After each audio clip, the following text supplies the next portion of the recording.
Beyond a reasonable doubt, a curious phrase. Not unanimous truth, but an agreement which excludes the unreasonable. The last nail shuts the box in the private study of the rookery. No original documents, just letters.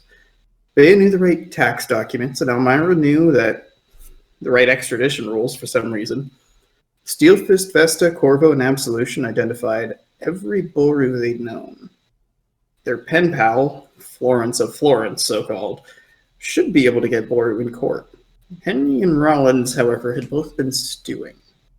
The key witness, exiled under penalty of death. Being a life drinker isn't a crime or provable, but Boru was already in enough trouble. The box slides into place and the rooker seals the note. Henny leaves the rookery, still ruminating, and expecting to ruminate for the 2 days with Rollins on the way back. 4 words, over and over.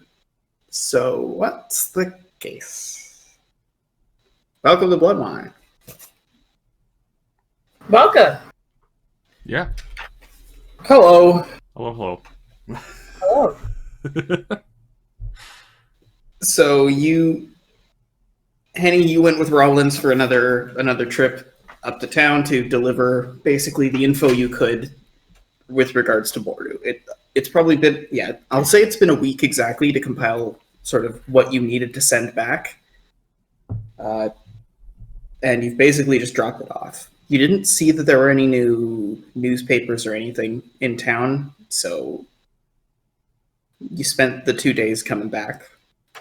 You're almost at the warehouse itself. You're like 2 corners away when you hear sounds like hoofbeats behind you. I'll turn around. Can I see where they're coming from? You turn around and you hear before you see somewhere in the woods. There's a bend and a bend around the first one. You see through the trees a rider coming, and as they round the second one, they're basically on you. Not armed, not holding anything, holding out a hand, being like, whoa. And you see a pattern toward the one from back in the tavern in town. The one who had a newspaper. Yeah, stop the car rolling. Cart, sorry. Rollins sort of slows the cart a little bit and catches up alongside. Is everything okay? Can I help you? Yeah, just I thought you might be involved with the old logging camp, and he sort of just gestures up the road. Okay, I went this way. Just finished reading the paper yesterday, and he unbuckles the saddlebag, and he takes out a paper and he passes it to you and goes, and I thought you might want to read it next again. Then he tips his hat and he starts riding back off. Thanks. What a guy. What a lad. Okay, I'm gonna flip open the paper. What's the headline? Who are the heroes of Little Inlet? The heroes of Little Inlet, you say? Okay. So you don't look at the text, you're just sort of on like flip, looking through the headlines. There's something to do with there being a gag order in place, the trade association making no comment, and then you know how sometimes a newspaper will just have a quote real big because it's a stinger? This is the one that's there on one of these pages. It just says, a flamboyant knight, a cagey detective, and their captain, a bomber in a sundress. Boy. Yeah, that sounds like us. I'm gonna read to clarify that. Wait a second. Are they referring to us as the heroes of Little Inlet? Bomber and sundress. Nice. Cagey. I turn to Rollins. I don't come across as cagey, do I? Rollins looks back at you. He's like narrow-eyed, looking at you through just like slit eyes. He looks over his shoulder, he taps his nose twice, and he goes, "No, I don't think so." Yeah, he cracks the when the wagon starts moving. He goes, "Should probably get going soon, you know? Keep on the road." Yeah, I agree. So you have a bit of time, just like another hour or so, travel while you're reading this. You pick up a bit of information. You find the quote in question that mentions you, because your first one is like, do people know who we are? You don't find your names or anything like that, and it looks like it's just the three of you that are mentioned. The quote in question in full is, they didn't have a name or banner. They didn't even work together. One group was independent, the other were a rescue. The third group are the heroes, though, not just for saving us from bullets, but also from sickness. The three leaders, flamboyant, blah, blah, blah, blah. Are you having I'm technical typing. difficulties? I cannot hear anything. Did you get that, Chelsea? I got that. Did Gabe not get that? Yeah, I think Gabe's having technical difficulties. Oh no. Not the technical difficulties. Nice way to start off the stream. Always a good way to start up the stream. I spent my last stream debugging Minecraft. Ooh, that's a good time. Yeah, it was great. Loved it. Loved it. By the time we were done, I didn't need to play Minecraft anymore. Sometimes it's just at that point, you've spent so much time trying to patch something back together that you just go, no. The worst part of it wasn't even the... Oh. No. Gabe's Just camera. wait, just wait. He's gonna rejoin, I think. He's gonna rejoin. Alright. There we go. Okay. Okay, there we go. Sorry. All right, so what did you get? Absolutely nothing. For some, comically... That still doesn't help me. I told you like a billion things. I know. Comically, your voice cut out just after Roland's said, yeah, let's go. I don't know when that is. No, What information do you have? it was basically... I have is... What he missed out on was the villagers describing us, and specifically the three groups, and that we are awesome, and that we are great. Yeah. Okay. Cool. All right. I mean, I already knew this, but it's nice to have it Written down. Somewhere. written down somewhere. It's almost a good thing that it cut out, or else it would have all gone to my head. Yeah. So I think they specifically spoke of a flamboyant knight being particularly amazing. yeah, that makes sense. Yeah, You do sort of stand out in the crowd. I do. With the So hat. you reach that final corner. You don't read your way through the rest of the paper. You've just read that and you've skimmed it for anything that you might see in there, and you flip it closed again. From there, you look up and you're passing by Reggie, who's out on the road on watch. And you're just about to pull up to the warehouse. I look at Reggie and think, yeah, he does look pretty flamboyant.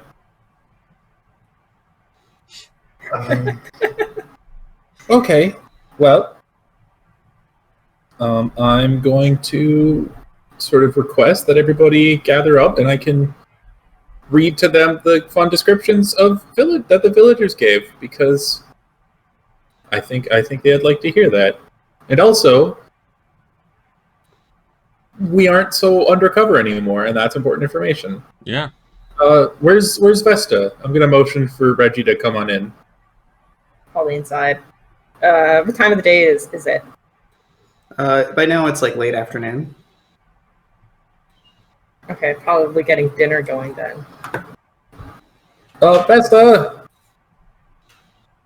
I'm inside the plate. Would I be able to? I guess I do have sensitive hearing. Okay, yeah, I'll step out. You don't even need it to be that sensitive. You hear Vesta and you look up. Inside the warehouse, you're cooking something. Red's nearby. He just goes and grabs the ladle. Elbjorn and looks like Gunnar both are near the door, and they get up and go outside. They go to start unloading stuff off the supply wagon. Reggie, when you show up, Elbjorn goes to take your place on watch. I was gonna say Reggie shows up with a handful of like berries and citrus and fruit that he has grown. Okay, well, Don't mind me, I'm just rolling for training and also just making the meal better. Oh, okay. I'm sure Vesta loves it when you come in and just drop some berries into whatever she's cooking. I would have coordinated with her as to Okay, what would have okay. been good. Good news and bad news. The good news is, bad news is that we have sort of been spotted and we're not as incognito as we may have thought. So you guys are hearing Henny sort of go, the bad news, the good news, well, the thing is, we might not have, and as you're hearing her stammer through an explanation and a preamble, you look down at the newspaper and you see, who are the heroes of Little Inlet? It's us. What's us? We're the heroes? I grabbed the paper. Yeah, What's it say? I'm You certain. flip through, you see the headlines, Trade Association makes no comment, apparent gag order, flip. You get to the quote, you see the whole thing, flamboyant knight, cagey detective, bomber in a sundress. Now, I don't think Trunk is that flamboyant. I wouldn't. Okay. Steelfist, were they talking about you there? Okay. Hardly nightly. It doesn't say our names though anywhere, right? No? No, it doesn't. They don't know our names. They know our descriptions. I mean, they're using positive adjectives, which is good. The only people who have chosen to try and identify you don't know your names anyways. They were the people who survived the stuff going down at Little Inlet. Everyone else is refusing to comment and hasn't identified you guys. Nice. So it seems that we have the media sort of for now on our side. Yeah. I have a feeling that might change once sort of our many crimes have come to light. Vesta will glare at you momentarily. I'm just, I mean, legally speaking, there's nothing illegal about being a life drinker. So technically, we weren't even bringing anyone to justice. We were sort of vigilantizing. He was trying to kill us. No, That is illegal in most places. no. Well, I was more referring to Vulcan, who was not doing much of anything against us. We just really didn't like his industry. So keep that in mind. But I think that it's a good sign that if we were to go public with this court case, at least there are some reporters who wouldn't immediately sort of hate us for our... I didn't do that. Mila did that. Right. You guys, so far in looking through this only refers to Boru. None of the other life drinkers have been brought in. Nothing else has happened. The only thing that they mention is that there's Boru, who's the weapons manufacturer from the human lands,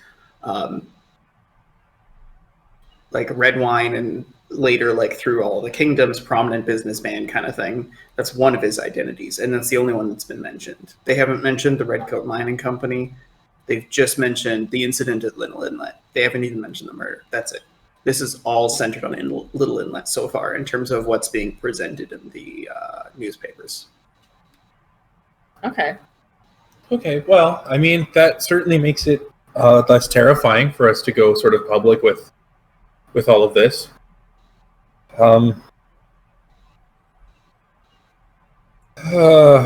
So, boy. what does that mean for our next step? Are we... You hear a clunk as there's a box that's put down next to Corvo, and he starts working on the mail. Everyone else is finished unloading. You see the big garage door open and the empty wagons being brought in. Closes behind it. You guys sort of start planning and look at basically your board that you've got set up. There's, a desk. There's a few places for writing some things, but Henny, you do the red yarn thing, right? Oh yeah, 100%. So yeah, what is the plan? And what does this plan look like on this board here? Well, on the board, there's sort of 3 Borus. There's Murdered Boru, Disfigured Boru, and Inconvenienced Boru. And then there's Life Drinker Boru in the center between those 3. And basically, we have the riots that connect Inconvenience Boru to Life Drinker Boru. We have the trial, which connects Murdered Boru to Life Drinker Boru. And we have the incident, which connects Disfigured Boru to Life Drinker Boru. Right now, basically, what we're trying to do is we're trying to prove that Murdered Boru and Disfigured Boru are the same person, because how could he still be around? Like Vesta and Leland and Salas, may he rest in peace, were all put on trial for the murder of Boru, but Disfigured Boru is still around and kicking, so that's incongruous, and if we can prove that legally, then that would start unraveling this whole thing like a poorly made sweater.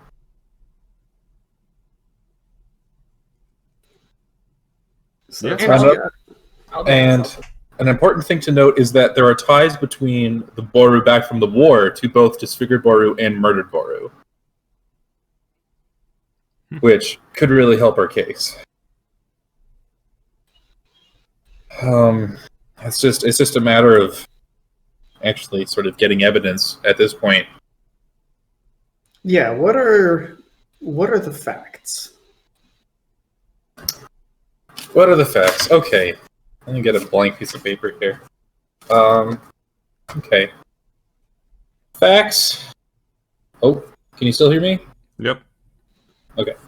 The facts are Vesta and Leland and Salas were tried for the murder of Boru. Albion was there. Yeah, Elbjorn, red, blue. Well, blue wasn't really tried. Blue was just kind of, blue will die, but... Yeah, so they were tried for the murder of Boru. And we can prove that because there's legal documentation record of Boru. Acquisitioned an army. It's a bit like a militia to come after us at Little Inlet.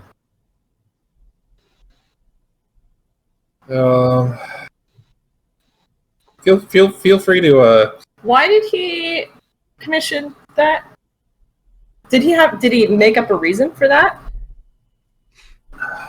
As far as I know, he hasn't.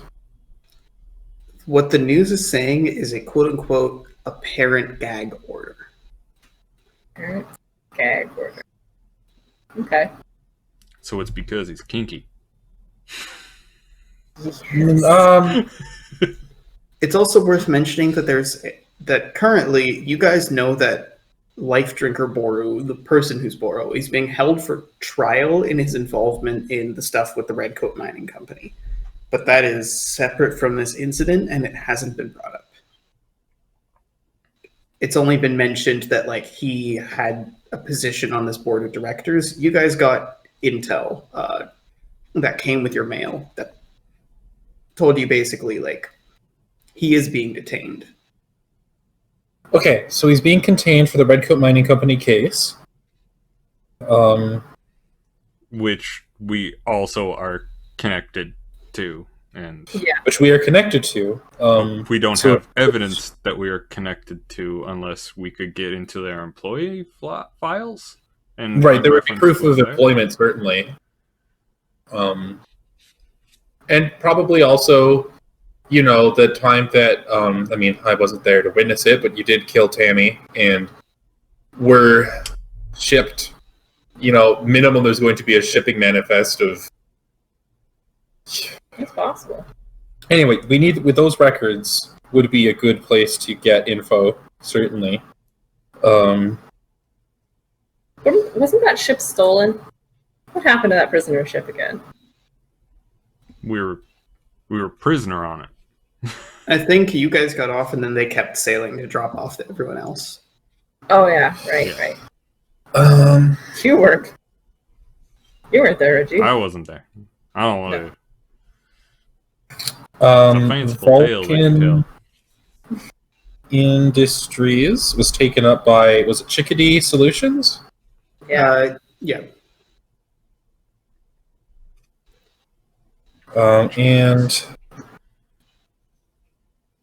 All right. So while Gabe's writing stuff down, Vesta and Reggie, what are both of you thinking about what's going on right now in the plan? Like, has Henny made things clear to you, or is Henny being vague and pointing to a diagram? I think to Vesta things are very confusing. Like, she doesn't actually. Reggie's also kind of like, he's piecing it together a little bit, but at the same time, he kind of forgets certain things. Like, all of this was before he joined. Like, the only time he interacted with life drinkers would be like Vulcan. Like, that's literally his first interaction with life drinkers.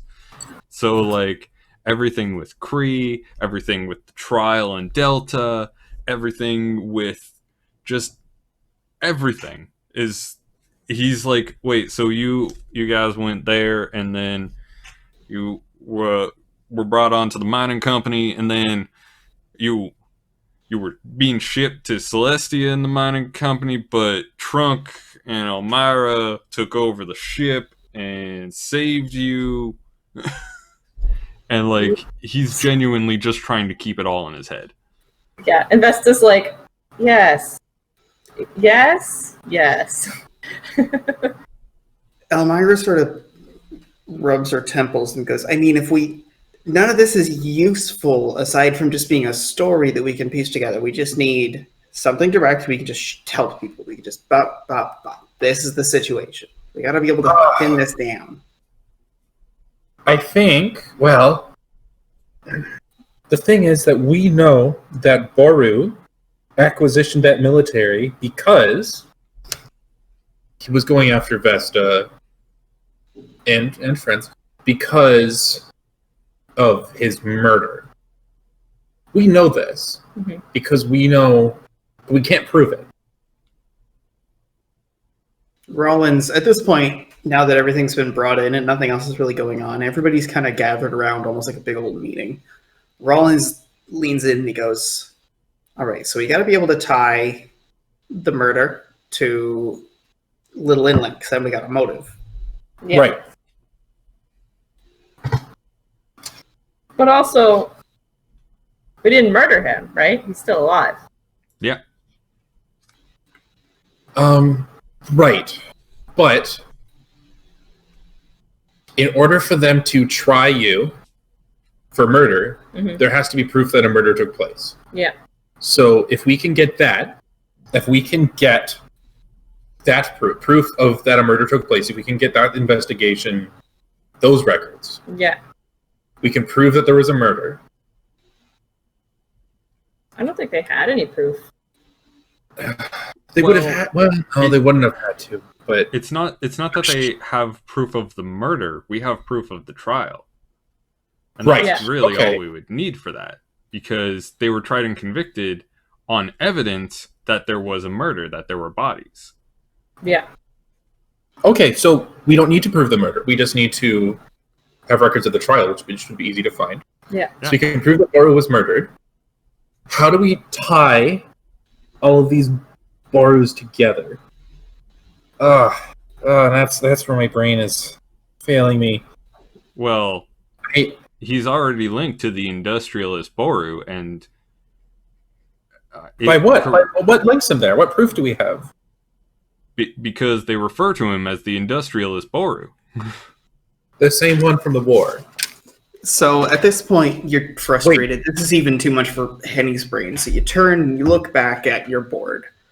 Also, by the by, I'm going to be your board. I have basically the way that this can tie together, and so I've kept track of where you guys are. Okay, perfect, because I'm so lost. Okay, but wait. It's also the kind of thing where, like, flavor-wise, it makes more sense to be like newspaper clippings and articles instead of going, this is a fact which is true, this is a fact which is true, this is a fact which is true. Yeah, no, absolutely. So you're looking through, and you're able to identify a few different Borus. So which ones did you have? Like, what were their names? I don't have their official name, like what he would. What you're calling them? Their code names. Right. So there's the murdered Boru. That was the first one that we killed. There's War Boru, the industrialist. Is murdered Boru is the one that I was put on trial for. Yeah. Yeah. Okay. Murdered Boru, you were put on trial for the murder of. And you don't know which Boru that actually is, unless you're able to get the records from the trial, which I'm hoping you're going to be able to get. The industrialist Boru is disfigured Boru. They know that. What other Borus do you have? Inconvenienced Boru from the mine. And also pre-war Boru. Like, War Boru. We do have reference of his aliases and things like that. What's the difference between inconvenienced Boru and industrial Boru? Inconvenience was just him at the Redcoat Mining Company. So I don't the know. inconvenienced Boru is pre-war Boru. Oh, he is? Oh, this dumb motherfucker! So currently, you have two identities that you're dealing with. Well, three. There's a vague, you don't know who the Boru you murdered is supposed to be. Right. You know that Boru, the arms dealer, is post-war, and he is the guy who went to hunt you down at Little Inlet. He's the arms dealer. And then the Boru who has a stake in Redcoat is the pre-war swindler Boru. And the pre-war swindler Boru is the one that Steelfist is able to go to a class action suit for. Okay, so we have pre-war Boru, and he's the Redcoat Mining. And then the Boru at Little Inlet is a different alias? That's Industrialist Boru? Yep. Two different Borus. But wait. Oh, no, that's something I wouldn't know in character necessarily, but What do you think it is? there's got to be a link between Swindler Boru and War Industrialist Boru, because I don't think he was a life drinker when he became Industrialist Boru. I think he just swindled his way into it. Did he not? Was that... Ken would know more, I guess, but my understanding was that he just... Corvo turns towards Absolution, and you see him sign Rookery Hill. Absolution nods and goes, Corvo and I actually, we might have that link. There was an incident. Military incident. Because this is something that happened in a campaign that wasn't on screen, but that is relevant, does anybody want to be Absolution and tell the tale? I mean, I'm fine with it. All right, you got to give me your best Absolution, though. Ooh, hang on a sec. I gotta get straightened up and just, well, as Absolution sips on a bottle, like a glass of wine, just kind A little bit of rosé. Yes, a little rosé. Thank you. We were traveling as a band in up near Rookery Hill on a mission for Corvo. We were spending the night there, and then we were going to move on. There was a group of rat folk and mouse folk that were traveling with us, and we had set up camp at the base of Rookery Hill, and during the night we were attacked by... Frick, what was their name? They were like Flogophytes. Like you gave them a very culty name because they were pretending to be a cult. Racists. We were attacked by a group of racists. Yeah, no, that's what they were. Yeah, they were out of game. I imagine the name of the group is pretty renowned. You would be able to say the people pretending to be the cultists of Flagoth.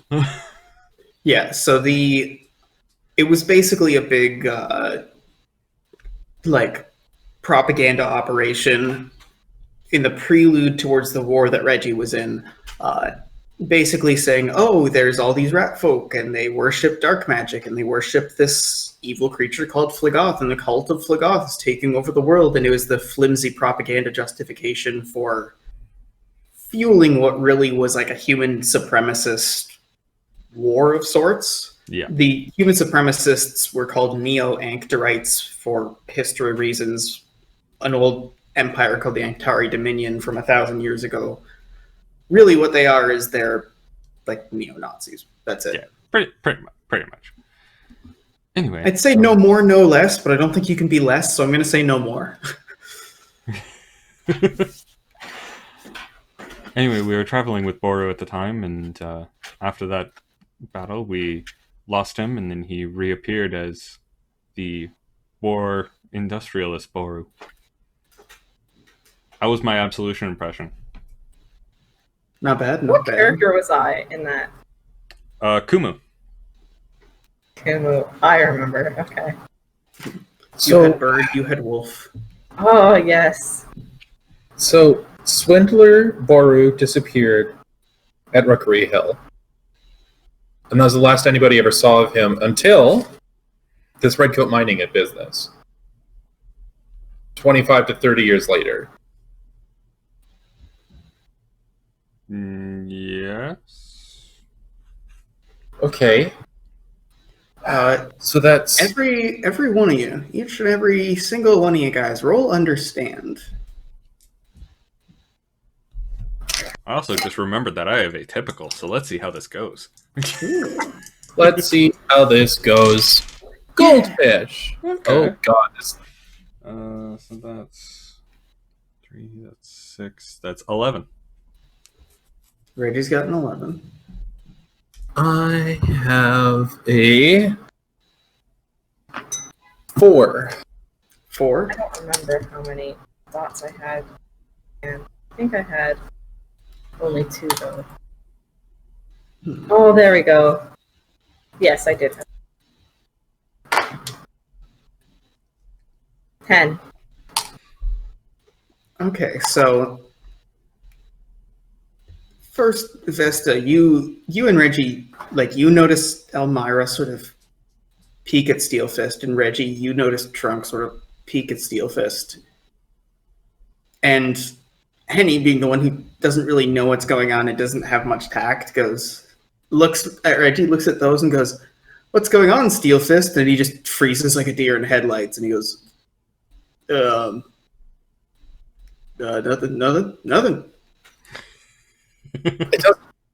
It sort of seems like everyone is looking at you expectantly. I mean, yeah, you just said my name, Andy. So I've heard of sort of an interrogation method where if someone isn't giving you the answers you want, you just sort of look at them until they do. So I'm going to try that. Trunk just looks at you, Henny, and he goes, "Henny, we don't interrogate friends. Anyways, you were saying?" Oh, he's good. He gives you the look, and it's an interrogative look to move on. You feel pressured to just not do what you were about to do. Oh, I thought he was talking to Steelfist.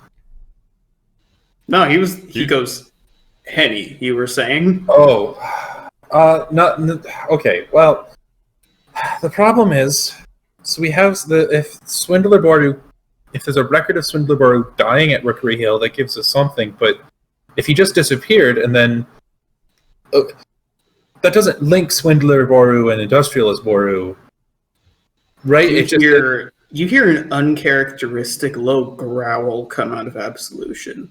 He just goes, "He turned fucking coat and walked away." Do we have? But we don't have proof of that. We don't have proof of that. I mean, we have proof that he was there and then he wasn't. You know, like that. You can attest to that. But Absolution looks at you and he goes, "You have eyewitness testimony." And he gives you a little wave. we have. Okay.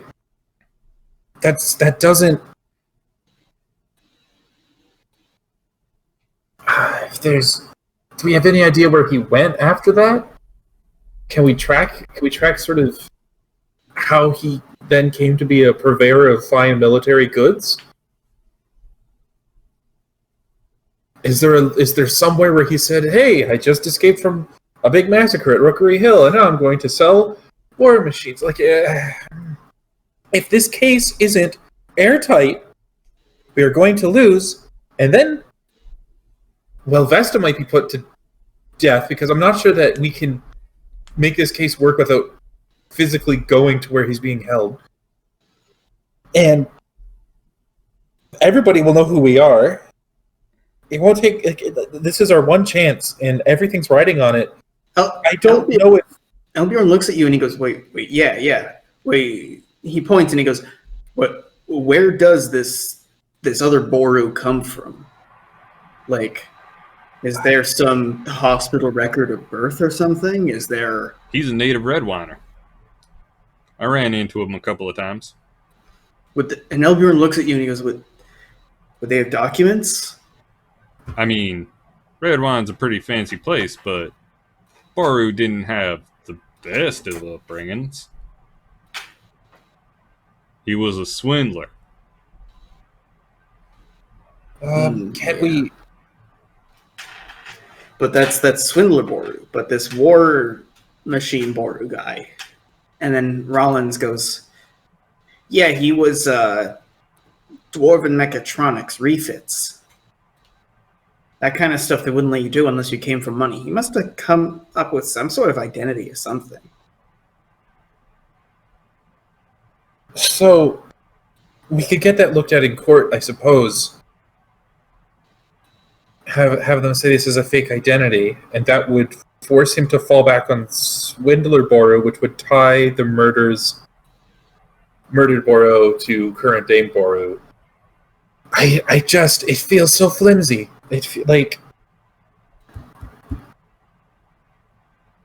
Well, you look at your board. It still feels flimsy. Where on the board does it feel flimsy for Henny? It's this link between Swindler and Industrial Boru. That's, if there's any place that needs shoring up, it's that. If we have some sort of record of Swindler Boru obtaining wealth, or Swindler Boru obtaining a false identity, then this is airtight. But we don't have that, and we can't get that. He's not going to give that information willingly.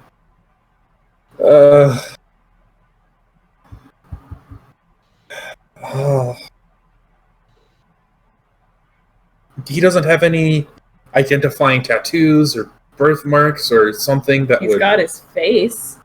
He has a face. It's pretty identifying. That's sort of. Well, it's very identifying now. Blue holds up a finger and he goes, "I think we've been looking at this the wrong way." And he hobbles over. We were trying to get all these multiple people proving that they exist, but the reality is that we'll have one physical person. We just have to prove there can't be more than one. I get that. If we bring him to trial and we say, "Prove that you exist, that you aren't this swindler that defected at Rookery Hill," then this all works. If he can't do it, but it's not difficult to forge a birth certificate, and he has more connections than anyone ever. It would be very easy for him to just say, "Hey, this is my birth certificate. I was born here." There's got to be something that we can pinpoint. Somewhere where he slipped up. I'm gonna let y'all discuss while I run to the bathroom. Okay. I feel like Will is really aiming us on the direction of bring the fucker to trial and have him prove that he exists. But that also feels like a bad move. How would you prove someone doesn't exist? I don't know. It's basically asking for evidence and proving it's a fake. Yeah. But on top of that, it's just you can ask for someone's birth certificate, but then it's just well, if you're going to be an industrialist, Boru, then you need to have come from wealth, and where's the wealth, and where's the paper trail for that? And I think we need to figure out who is the Boru that I murdered. That's another good point. Which Boru were we tried? I feel like that's it. Which Boru were we tried for? And does Industrial Boru exist? Those are the two things. something I'm thinking, could we cross-examine him and confuse him, trap him in a lie? Do you think he's stupid enough to fall for that? Is Probably. that something worth, saying, where were you at Rookery Hill? Something like that. He doesn't know what Rickery Hill is. Yeah, that's the issue. We'd have to... No, of course he wasn't there. That was 100 years ago. He's only 40. It wasn't 100 years ago. It was like 25. 26 now, I think, at this point in time in the game, because we spent so much time in the game. William, Hello. question for you.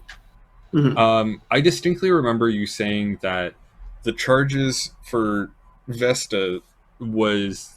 The way they worded it was specifically the industrialist Boru.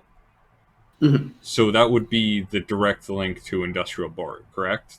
From murdered Boru? Here's the problem. There's 2 Borus, one of which was involved with the Redcoat Mining Company, the other of which was like an arms and artillery merchant. Both of them are industrialists. Ah. Damn it. But it is true that both of them are industrialists. So here's, I think the 2 big questions are, which Boru was Vesta tried for? And does industrial Boru, or does warmonger Boru exist?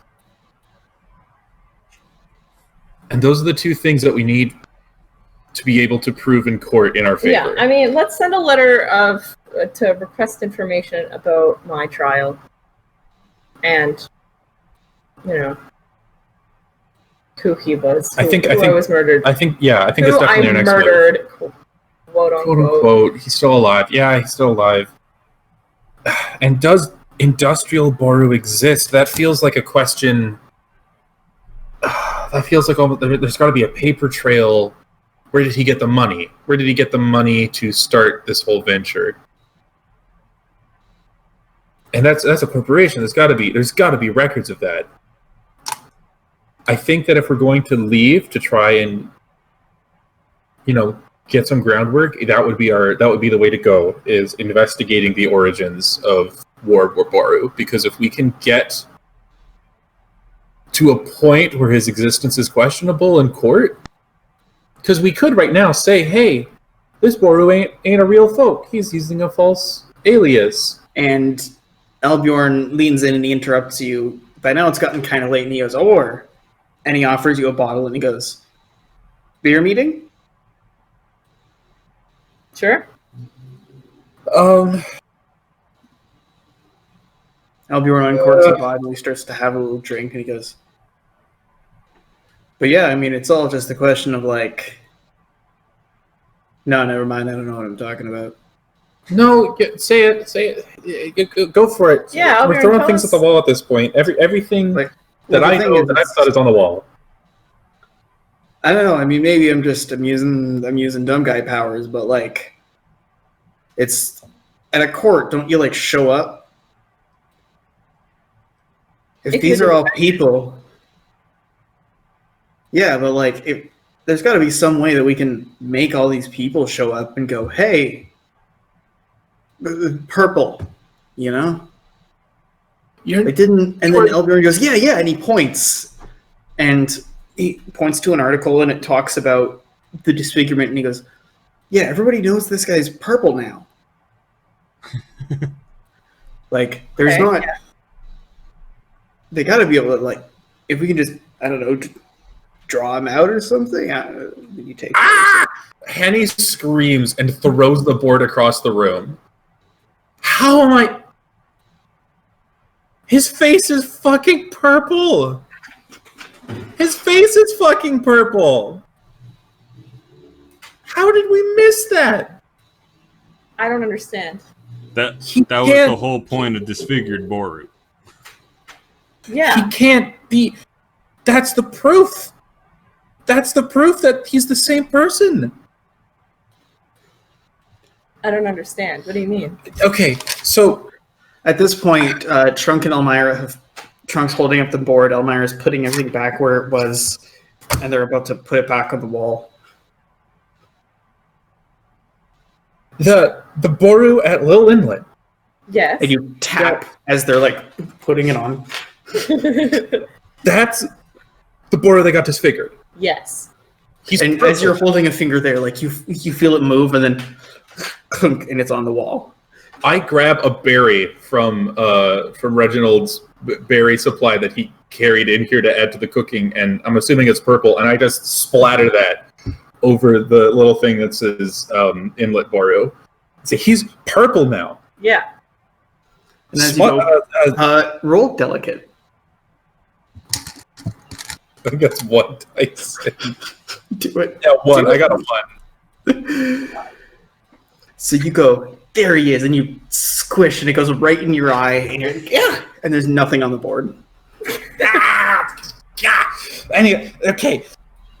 Barring that, and I run to the kitchen to get some, or to like where the cooking area to get some water to splash in my eye, and you just hear me yelling, and the other Boru, the one at the Red Coat Mining, he isn't purple.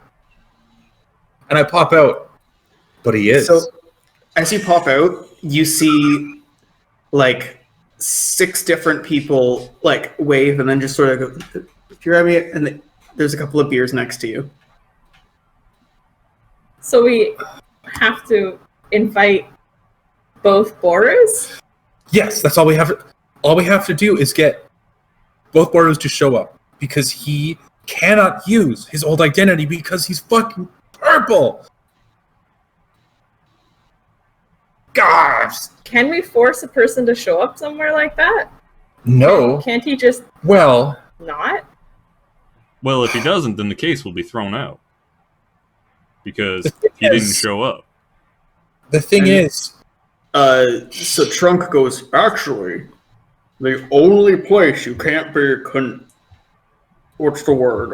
And he points to Elmira, and she goes, it's fucking, well, you can't be forced to show up in court, but you can't be coerced. That's the Freelands. So as long as it's not happening in the Freelands, we can get him to show up in a room. Easy as pie. Okay. God, I call myself a detective. And I throw the board again. At that, Reggie is going to stop you from throwing the board because he doesn't want to attempt to pick it up again. But he's also going to try and fist bump Vesta at the same time, just being like, "Good job on that wild insult." Really brings the whole case together. It's not exactly what I was intending at the time, but glad But it it worked was out. wild. Yeah. We're just going to have to move fast because he is a life drinker, and that purple could start to heal. It is wild. But if we can, When and you say the purple starts to heal, Red looks up at you and goes, but it shouldn't. It's wilding salt. If it heals, that means there's something wrong. And just like you, Henny, like moving around, picking things up, pointing at things on the board, Red starts shuffling around. He goes, hey, yep. And he takes out a medical textbook and he flips through it and he goes, yep. Damage from wilding salt is irreversible. If he can heal this as a life, then that means he's not, humanoid. He shouldn't be able to heal it. okay, so Warmonger Boru is disfigured Boru to the public, Yeah. and the Boru at the Redcoat Mining is not disfigured, but he's also on trial for that whole Redcoat Mining stuff. Where's that trial happening? Steelfist holds up a piece of paper and he goes, that would be Court 16. Steelfist, I love you, but I'm going to need more than that. The Newtown. It's in Newtown. That's not the Freedlands, right? I'm Yes, pretty it sure Newtown is. is the Freelands. It is the Freedlands. God. Okay, well, we just need to get a trial moved. Easy peasy, right? I mean, and Elmira shrugs, only if we can get him extradited.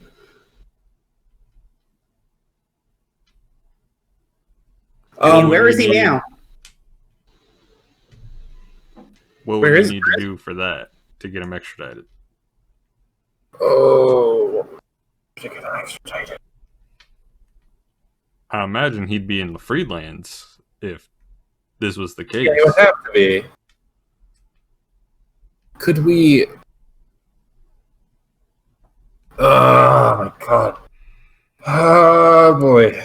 Do the papers that we have say anything about the present location of Boru? They don't. That's been kept secret. That being said, you do have Blue and Vesta here. We do have 2 scryers. Ooh, let's scry him. Okay. Can I scry him? You can sure as hell give it a shot. Man, Blue, let's do some scrying. All right, It's all Blue over starts- Brian. He hobbles down next to you. He pulls up a little stool, and he starts getting ready to work on scrying with you. Do you want to give me a ritual roll? I think I have 4 dots in alchemy and 3 dots in ritual. Like the situation. I don't think I have 4 dots. That sounds accurate. 11 for ritual.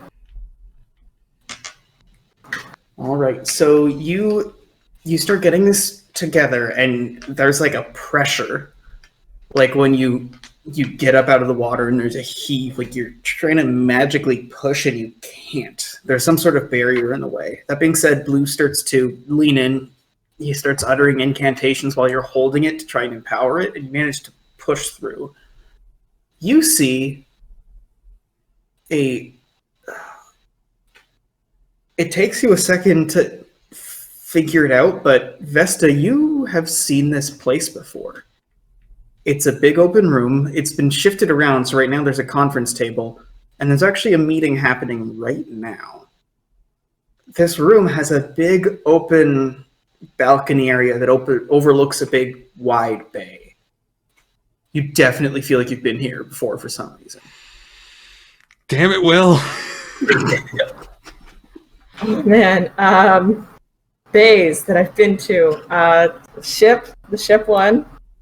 So, did New Farm Market have a bay? If I recall, isn't Delta one massive sort of delta, which is similar to a bay? Maybe. This sure looks like the place where Leland almost got himself killed. Oh, is this the courtroom that we are? It finally clicks for you. Yep, it's the same. It's the very same spot. Because of your magic, you can't quite hear what they're saying. It's kind of like a warbled underwater muffly thing, but you can see that it's some sort of heated discussion. It's a conference table, and Boru's in handcuffs, even though everyone else isn't. You see familiar faces. You see that Kree's there. You see a few people that you met only once, just life drinkers that you met in passing or that went on through. And you see all 5 of like the big mechatronic dreadnought things all together in the same room, and Chet. Of course. Chet. Oh man, that fucking guy. All of them seem to be lambasting Boru about something. Getting caught. Roll ritual. You need to maintain stability on this. Oof. That's even worse. 10. All right, you're trying to hold it stable.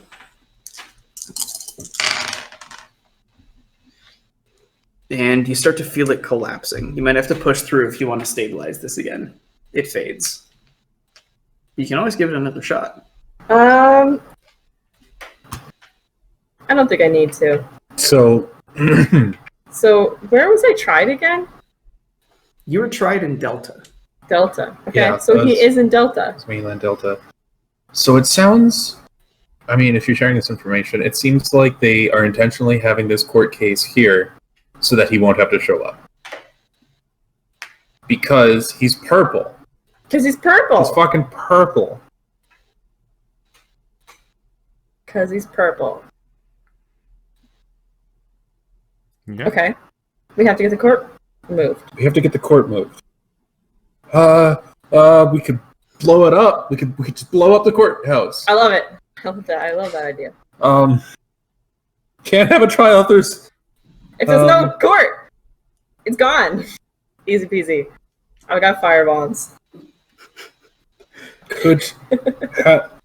At this point, Elmira chuckles and goes, "You know what? Honestly, I'm for it." But, okay, so forgive me for my lack of knowledge here, but what would we need to do in order to get him extradited from the Freedlands? Is it just the simple fact that we prove that he's no longer in the Freedlands to be tried?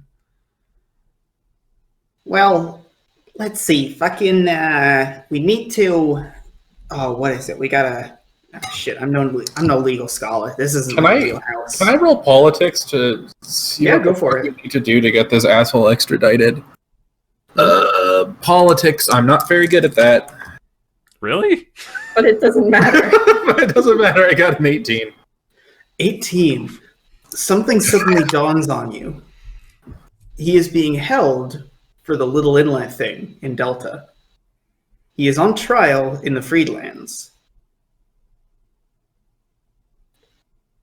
As far as you're aware, the whole thing about not being compelled to appear is because it's about freedom, it's about not being able to force someone to go somewhere.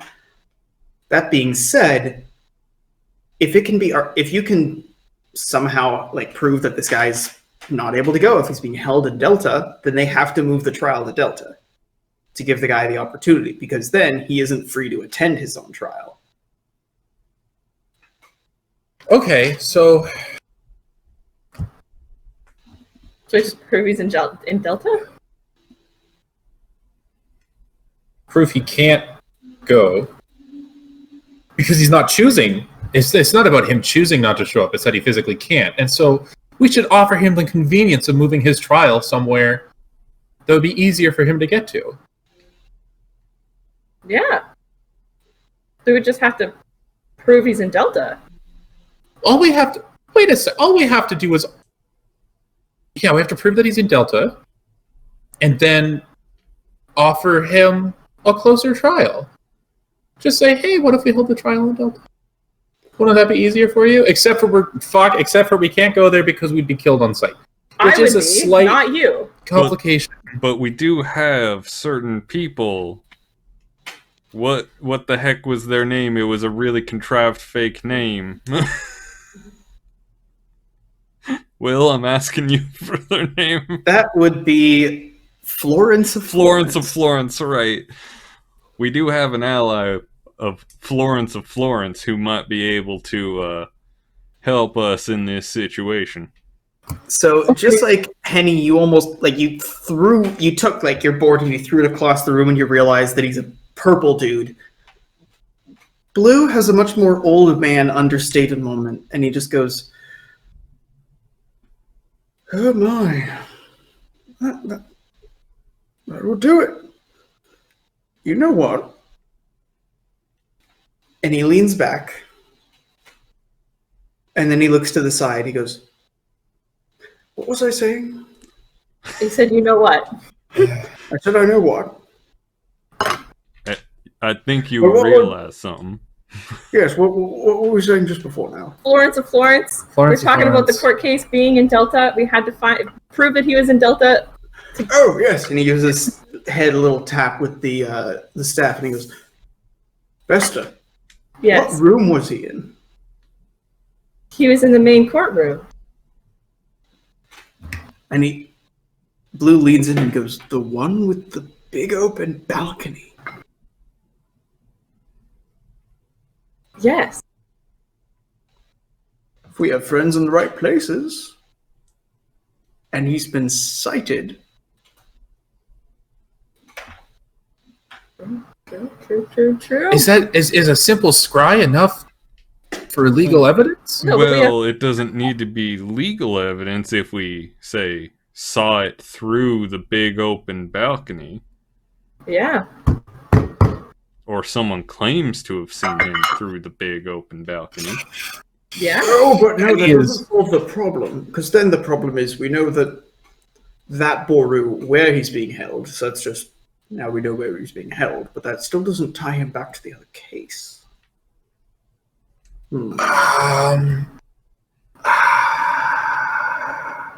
What if they only saw the half of his face that isn't purple? Is only half of his face purple right now? It's enough of him that he is obviously wilding salted across the entire face. Like, Okay. it's Oh, damn. extremely obvious. It's still, strictly speaking, it's less than half of his face, but like Harvey Dent, even Harvey Dent, you could tell when he was looking the other way. Like, what's on the other side of that face, man? Like that kind of thing. Yeah. Okay, but he can't prove that he's anywhere else. At this point, he the night's worn on, and you've started to lose your momentum. Okay. I think we should send out a letter, get information on my trial, and then try to find a way to prove that he's in Delta right now. Yeah, I'm penning a letter to Florence of Florence, requesting, well, explaining kind of what we're talking about here, and requesting. Do photographs, have they been invented yet? That's a pretty complicated thing. I love it. Giant mechatronic dwarf craft, like death machines. We haven't figured out how to, To be fair, you guys didn't invent the death machines. You just figured out how to make them work. Okay, well, I'm gonna say, wink, wink. There's a big open window where he's being held. Wink, wink. Is there any way to get someone to say where they currently are legally? As far as you know, there isn't. Taxes. Where has he been filing his taxes? Must be paying his taxes. So, From jail. Henny, you're laughing, but then Bea looks and goes, "Wait, yeah, this guy does not pay his taxes, does he?"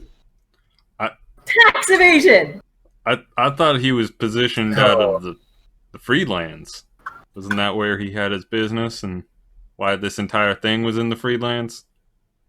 Steelfist speaks up and he goes, "I mean, the whole thing's always been a tax dodge. He always used to tell me you never give somebody money if they don't do anything for you, and he said he was an international citizen all the time and that he didn't have to. And when I grew up, I found out that was bullshit, but you know." Wait. You knew Boru?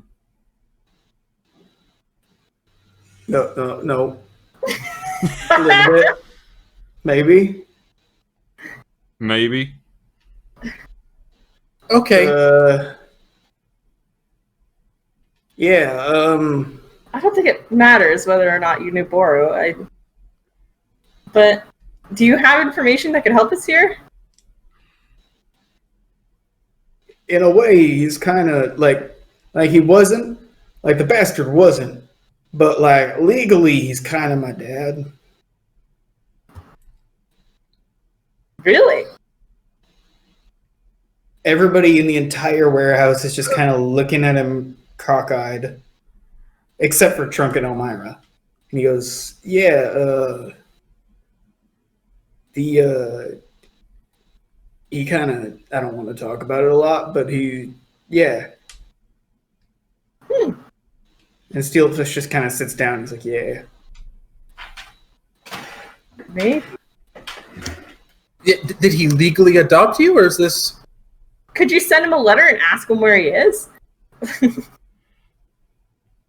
Now, Whoa. let's not get too crazy here, because I mean, Maybe he Boru has definitely seen Steelfist traveling with us, so they may not be on the best of terms, Well, especially after our group turned him purple. I was just mean. I was still pissed.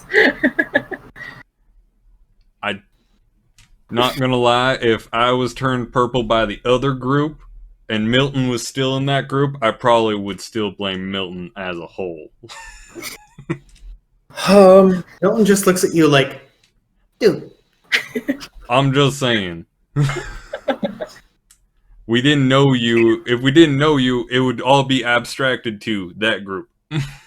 So the conversation devolves. The night wears on. You guys go to bed. Eventually, dawn comes. You make coffee. You make breakfast. But the sleep interrupts your patterns of thought, and you guys have to re-zero by the time you meet again for your morning meeting. You still haven't figured out all the documents you want to request. So after a little bit of coffee, a little bit of breakfast, what were we doing again? We want information on Vesta's trial.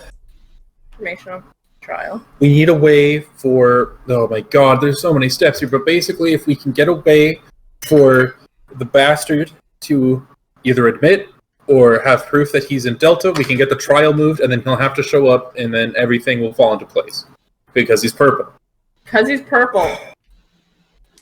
Man, wildling salt. That was the best purchase I've ever made. Seriously, it kind of has been. Steel Fist, or actually, no, I'm not going to talk to Steel Fist about it directly. He doesn't want to talk, but could we, hypothetically, if a family member is being held somewhere, legally we should be able to request knowledge of where they're being held, right?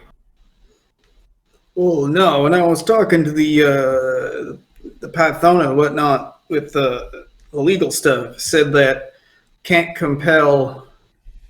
I had a right to face... No. Not the right to face my accuser. Something along those lines, though. I had a right to face... I don't know. I'm not so good with this stuff. Do you want to look at it? Sure, Yeah. I will take a look at it. Steelfist, he actually goes underneath his belt and he takes up a thick rolled up parchment that's tied and sealed together and he passes it to you. Yeah, that's the legal thing with the class action and all that stuff. Okay, what is this class action for exactly? It's with the Redcoat Mining Company, right? Think so. And Steelfist walks on out of the room.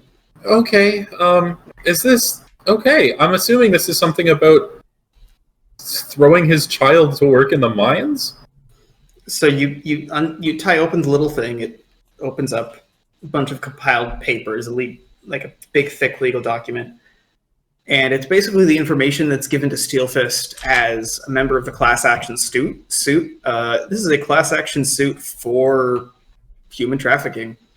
In particular, Steelfist has... You look through, you get through jargon, and yep, Steelfist has a right to face Boru to identify him as the man who raised him. In particular, Boru... It's alleged that he took Steelfist illegally, but there's a note that seems to be written in pen next to it that they can't prove it, so they'll drop that. But what they can prove is that Boru sold Steelfist, who is his son, into his own mine. As you look, you see the name, and this is Redcoat Boru, as expected. And you flip back, and sure enough, yep, Steelfist has a right to face him to identify him. Okay, so... Reggie's gonna go look for that Steel right. Fist. We can invoke that right. Hopefully without actually having to go face Boru. You know, like if we can say, hey, we want to invoke this right, where the hell is he? And then they give us that answer, and we have that in legally binding, that's where he's being held. I don't think Steelfist has to actually go and face his... So Boru. as you're mulling that over, you look for the details, and it says that the whole thing is that Boru can be summoned for visual identification by the wronged party in the suit. Okay. So, like, the only thing that could be done is literally just carting him out to go, that's him, kind of thing. Okay. Okay. Wait, hang on, but he's fucking purple! This Boru is not supposed to be purple. That's a purple Boru! Put him back! We need a clean Boru! I think that just lends credence to everything. If the, non-purple, or hell, I think he's just been made purple. His features should look the same. So Right, but if he's able to identify that it's him, then it's the same thing. He is the red coat he is the red coat Boru. So we can summon him to a particular location. Right, but the fact that he's purple would mean that he's the War Boru. Which just proves our point. Vesta, Exactly. roll mental alchemy. Me? Yeah. Exactly. So that means we don't even have to bring him to the trial. We have a legal proof that they're the same person. And Reggie is still going to go and look for Steel Fist. Okay. So you leave as Henny's sort of like getting documents in order. Vesta's 12. rubbing her head.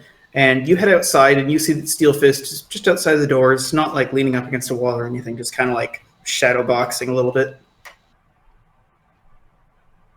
Mind if I join? So, yeah, go for it. And he Just goes gonna- like hip, hip, hip, hip, and goes like 4 side steps and then keeps going. I was going to say, like, instead of shadow boxing, just like spar. No, bad idea, man. That's fair. You can.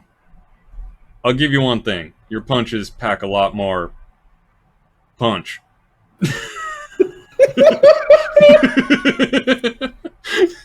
He gives you a look and he's like, yeah, they do. Meanwhile, inside the warehouse, Vesta, you said, or Chelsea, you said 12, right? Yes. So Vesta's sitting there and you go, hold on. Because this is something that you know is the law where you grew up, not necessarily because it's like super relevant to anybody, but it's kind of like one of those cultural osmosis things. You remember reading it in detective stories. And when you bring this up, Henny, you know that this is in fact the law. If you can't identify someone visually, you can request alchemical blood identification.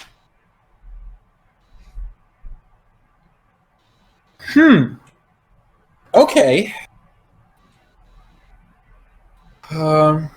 So either he shows up and he's fucking purple, and the cover's blown right away, or he declines and they send alchemical blood, which then can be used to pinpoint his location as being in Delta, which will allow us to get the trial moved. Either way, I think we need to request visual confirmation. We have to invoke that right. And either way, he's trapped. Because he can't be identified, because... Oh, it's all coming together. I'm going to start writing a letter to Florence of Florence. All right, so you start writing your letter, and there's a few people looking over.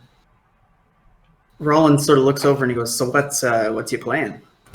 Well, first step, we need as much information on Vesta's trial as we can. Hopefully, get that revoked so that Vesta is no longer banished, but that's a side thing. All right, but like, still, like, I mean, like, just the facts.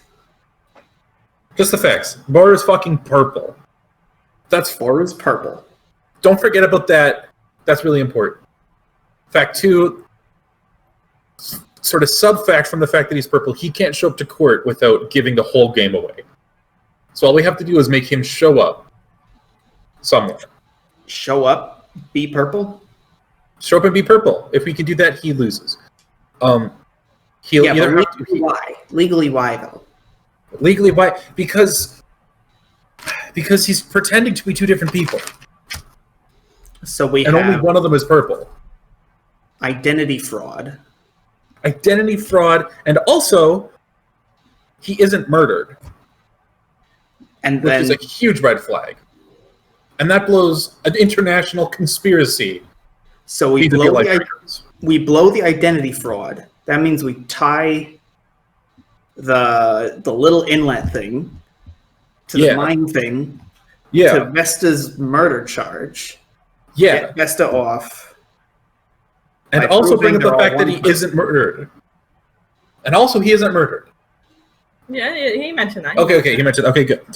Yeah, in order to do all that, we need to get him to show up. So then if it's proven that he isn't murdered, then what's the deal with that case then? The murder charge for Vesta? Just drop it? Either they drop it, and even if they drop it, then that gets re-looked into, and we have to look at the evidence, which I'm assuming involves some sort of proof that this dude was decapitated. Right? I don't think we can sell them on the life drinker thing. I don't think we can prove any of that. That's not the big thing. Even if we can't prove the life drinker thing, it'll get Vesta off, and it will also... It'll prove that the evidence was tampered with because this guy's clearly not dead. So the evidence is... So the trial doesn't make any sense because there's no evidence because this guy is not dead. Which also points to the people who are running the trial. Right, and that points to corruption. But I don't think that's important. I think... This is all about pulling the thread out. This is getting a thread out of the sweater so that more people can pull on it. And Boru's murder is that thread.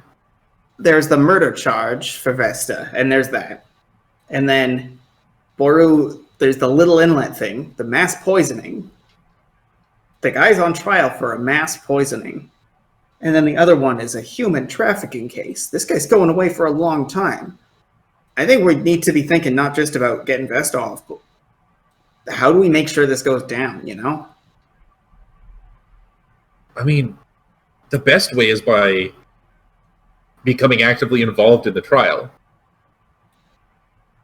I mean, as a class, if we can contact these people and say, hey, we have information, we'd like to be a part of it. I feel like that's the next step, is it not? Yeah, but who are we? We're just nobodies. We don't. I show them the newspaper. We're heroes, dude. We saved the thing from the poisoning. I think we're unidentified. Look, being the companions of one of the people involved than anything else. We may be unidentified, but we can become we are identifiable. Look at this dude's fucking hat. You're lucky I'm not there. Do we want to identify ourselves in that situation? I have been through enough legal bureaucracy to know that if we are not actively involved, they are going to pay off every single judge and jury member. This is not a fair trial by any means. Elbjorn speaks up and goes, all right, so Little Inlet, they came for us. They killed those people to try to get to us. There's an existing gripe because of the stuff we did in the mines and because we tried to kill him. And that's why it all happened. If we can get that story across, I think they'll buy it. Right? I don't know. Yeah, no, absolutely. I think the big thing, and that's why Vesta's murder charge is so important, because that's sort of that's sort of the primary reason why this sneaking around is difficult. I don't have to go there. Well, you're not wanted you're not exiled under penalty of death. That's true. I am not exiled under penalty of death. So I don't have to be there. Vesta's literally just waving from a boat on, like, just outside their area, being like, "Hi, yeah. Hi, it's me. Look at how many firebombs I have." In a sundress. Woo! Well, I mean, we can certainly show up as, the people that he brought the army to try and kill. Mm-hmm. We can certainly attend. I'm sure that our input would be valued in that sense. 2 of the 3 people are not exiled under penalty of death. And About it that way.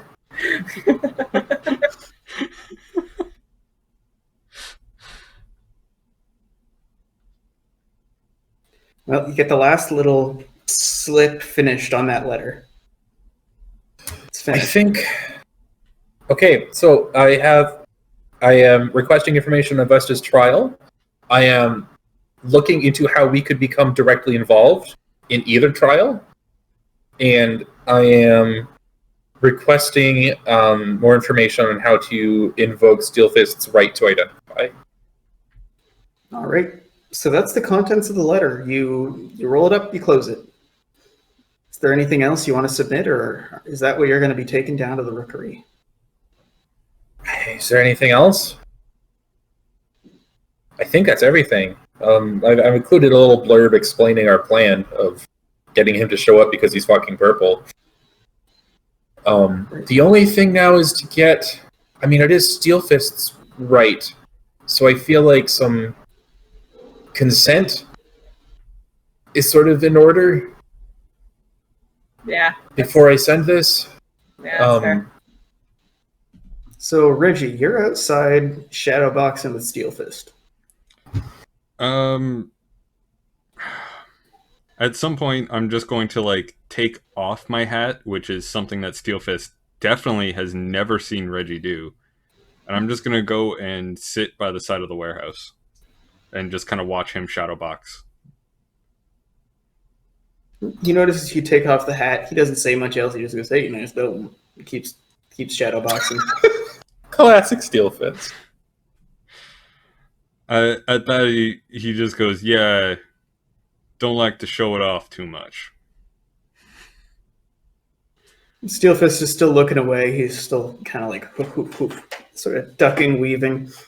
He goes, "What is it?" Well, it's quite evident that, and Reggie kind of like feels his head a little bit and just goes, "There's been some damage."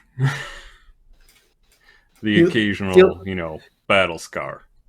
Steelfist sort of like lets off another punch, and he sort of like leans back to catch his breath. He looks back at you and he goes, "Yeah, but I mean, scars are kind of badass. How'd you get it?" I died. All right.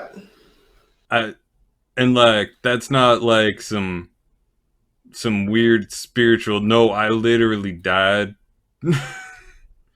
I don't particularly like to talk about the details of it, but well, let's just say shit happened during the war, and I think that's pretty self-evident. And there's a reason why I was worshiping the Red Star afterwards. Steelfist sort of like dusts himself off a little bit. He leans against the side of the warehouse and he goes, so it's some kind of save you from the brink of death kind of thing. Not the brink of death. Death. I get it. All I'm saying, shit's fucked up. And I spent the better part of my life trying to understand the shit that's fucked up in the world. Steelfist just kind of sighs. You know that, like, Draconian's it's hard to tell, but this guy's like, he's not a young man. He's in his early 30s. And he just looks at you and he has a brief, like, grandfatherly moment and he just goes, "Well, you can't tack directly against the wind. Triangular sail got to go 45 degrees. You only got so much control, but you still got a lot, I guess." And that's chaos. Wind changes. And he goes to walk back into the warehouse. And it's just like, yep. That's something that I learned very recently. And at that, he's going to put on his hat and just kind of like pick it up, put it back on, just being like, but the thing I think I learned the most is I can't let what happened in the past sort of define what's going to happen in my future. Steelfist opens the door and he gestures forward and he goes, "Did it ever?" I certainly thought so. Well, he follows you back in. Vesta and Henny, you guys are talking about Steelfist in this letter, right as Steelfist and Reggie walk back into the warehouse. Steel Fist. Steel Fist. Steel Fist. I need to talk to you. Hey. Do you now? Yeah, so we're... Okay. Here's the plan. You have the right to get to look at Boru to identify him. All right. And we are thinking, so, here are the facts. Boru's purple. Bet he is. Good job on that one. Good purpling. Yeah. I mean, I guess you didn't choose to purple, but good move, you know? Yeah. I thought so too at the time. Well, we're all alive because of it, so I can't really contest it too much. Okay, do you want to explain what's going on? So, essentially, Boru, the alias that he's using for sort of the atrocities and crimes that he sort of committed against you, is not supposed to be purple. So, if we can get him to show up and be purple, the cat's out of the bag. If he doesn't, he's purple Boru. If he refuses to show up, which is likely, he's probably not going to show up because he knows that he's purple. He will have to send blood, and then with blood, we can get that sort of scried professionally with an unbiased third party, and prove that he's in Delta, and then get the trial moved so that he has to show up anyway and be purple. But it's really all contingent on you Steel Fist invoking this right, because we can't do that on your behalf. It would all right, sure, fuck it. Where do I sign? Right here. Wait, cool. we have to. No, we have to. I think we have to. We're gonna send a letter about it.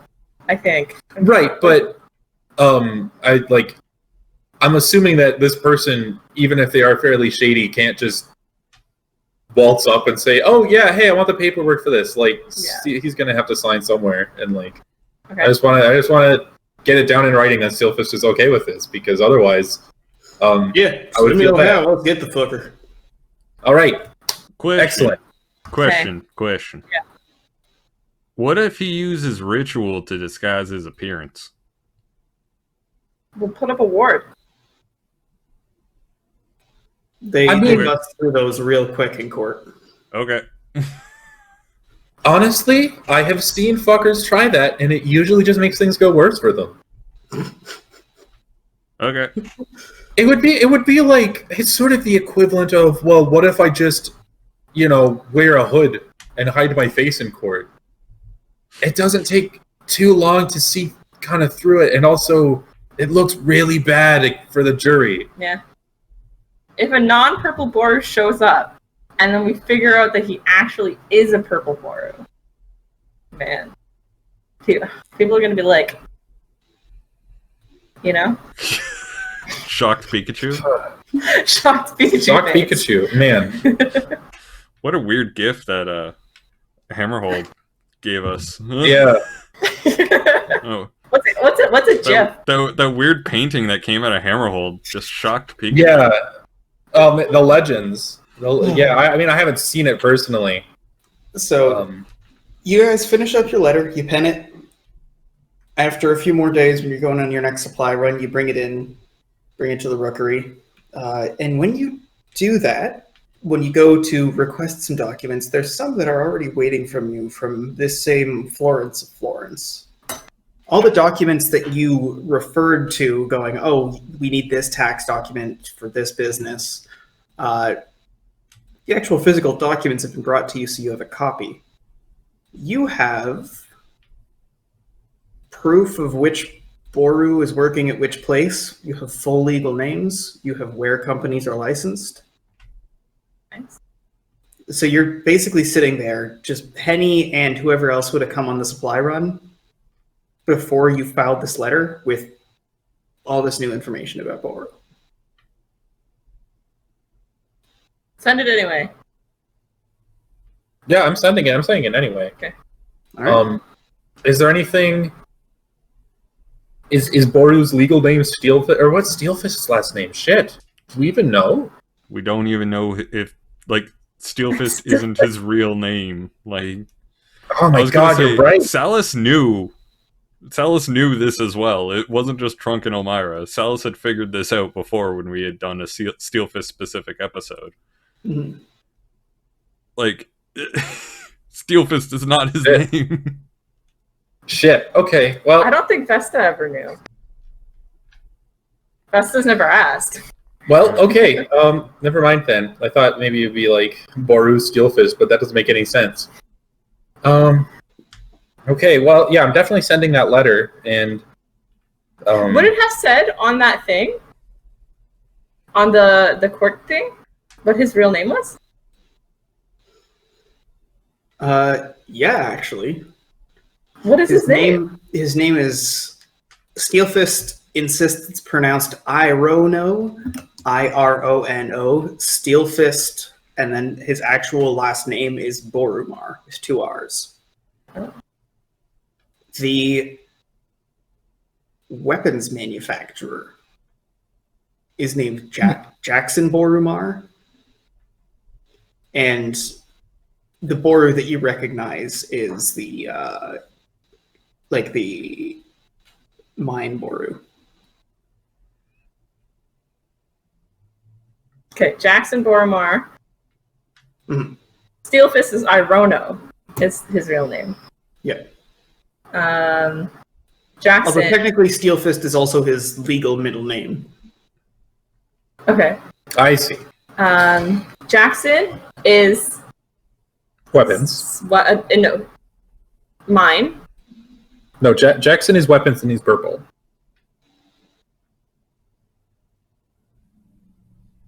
Jackson is the one that's on the document. Sorry, Will, could you just repeat who's who? Which one's Jackson?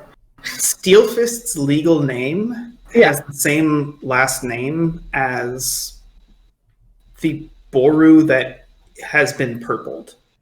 That has been purple. Okay. But even still, the charges for that Boru are for the same Boru that was the red coat. That's the red coat case. So the red coat case is a different Boru than the one that was purpled, although you guys know it's the same dude, different identity. Steelfist's last name is the weapons manufacturer. What is that? What is the Swindler Boru's full name? It's the Swindler's full name is... I'm going to take about 10 seconds to think real hard if I've ever said it before, so I don't contradict myself. I'm thinking back to... No, I don't think it's ever been anything that isn't just Boru. It's Boru. It's always been Boru. My old character never gave a shit about Boru. Nobody's given a shit about Boru. He's just Boru. He was supposed to be my companion, and I didn't give a shit about him. I'm so glad that I'm going to say that his name is Boru Wilkes. Okay. I'm so glad that in that campaign, my companion just died instead of becoming a My reoccurring companion villain. also died. Your companion was the first to die. He was decapitated in front of me. Shit. His head was thrown through a window. Yeah. Oh, shit. Good times. So I don't even remember his name, so... So yeah, basically, that's where we're going to close this off, is... Okay. Boru Wilkes is the swindler. He's the one who's part of Redcoat, and he's the one who's pre-war. The post-war Boru is Jackson Borumar. He's the weapons manufacturer, and Steelfist's legal name is Irono Steelfist Borumar. But his dad is Boru Wilkes. Boru Wilkes is the person who is the Redcoat case involves. He would be the person who trafficked Steelfist. Okay. But Steelfist's last name is Borumar, which would be the weapons manufacturer. So there's a link. That is what Will has been getting at. There is a link between the two. I see. For that. Okay. So Awesome. So we're gonna be back here next weekish. I mean, we're running one day out of schedule just because I had to get some stuff done because I have to put stuff off because I have a real people job. I can't just do this all day, and it saddens me. Yeah. But yeah, that should be the last. Yeah, Thursday next week. You should be finishing up the last of the paperwork, so you guys have the last attack strategy. Nice. You guys can find us here at twitch.tv/Mr. Croden, later half 7. You guys can go to youtube.com/Mr. Croden, check out those videos. We put them on there. You can go to bloodwine.fandom.com for the rules to this game. And is there anything to plug? Tomorrow for New Vegas, the Yes Man run with average man Greg Bailey. Yep. I'm actually really enjoying it. It's mellow. That's what I like about the game. In a weird way, for the first little while, you're like, there's nothing going on, but eventually you're like, there's nothing going on. There's nothing going on. And not gonna lie, I've been watching someone play through Old World Blues mod of Hearts of Iron 4, which is a Fallout like revamp, and they've like completely overhauled Hearts of Iron. And so I might have some stuff to say. Ooh, we're gonna have content. Maybe I might actually know things. I might actually know things for once, as opposed to you just telling me all of the lore that's going on around me. Well, President Tandy, you see, was Anyway, so that's going to be tomorrow at 2. And yeah, if you like this shenanigans, be sure to give follows. And it's the internet. You know what to do. It's the internet. You know, you do the typical internet things of being like, I want to watch these people. You like the bell. You smash the subscribe. You click links on social medias. It's a thing. You support our non-existent Patreon. Could you imagine if you had a Patreon? Dogecoin only, please. Yes, Dogecoin only. I feel like the proportion of people watching that you need for Patreon is larger than the amount of people that we have. So, like, if we had one, we just wouldn't have donations. Just by statistical likelihood, it would just be. Yeah. No. Yeah, I don't know if I'd feel comfortable asking for money so I can say dick jokes on camera. But yeah, I also I don't know. I wouldn't give me money. See, the thing is, Will, you do work really hard at this. You do this beautiful art every week. I just show up. Me and Gabe just show up. Yeah, we just show up and say dick jokes. Yeah, and that's the majority of our content. Well, I say dick jokes, and Chelsea reacts to the dick jokes. Yeah. Yeah. And together you have your own YouTube channel. You know, you have both the cringe channel with Gabe and then the reacts channel with Chelsea. Yeah. And it's just real-time backfeed. Yeah.